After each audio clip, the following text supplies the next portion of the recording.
Sa ibabaw ng mundo, isang Pilipina ang tumindig. Bitbit ang watawat ng bayan, taglay ang dangal ng lahi. Sa Guadalajara, isinulat niya ang kasaysayan. Katabi ni Pacquiao, Hidilin at Yulo, si Alex Ayala ay bayani ng bagong panahon. Iminarka ni Alex Ayala ang kasaysayan nang masungkit niya ang kanyang kauna-unahang WTA title sa Guadalajara 125 Open sa Mexico.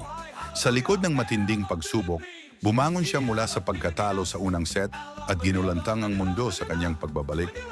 Tinalo si Pana Udvardy ng Hungary sa score na 1-6, 7-5, 6-3. Si Ayala ang unang Pilipinong malalaro ng tennis na nagwagi ng WTA singles title. Sa kabila ng mabigat na simula, ipinamalas niya ang tatag at tibay ng loob, mga katangiang bumabalot sa kanyang kwento bilang atleta. Ang tagumpay na ito ay kasunod ng kanyang runner-up finish sa Eastbourne at nagsilbing makapangyarihang kwento ng pagtubos.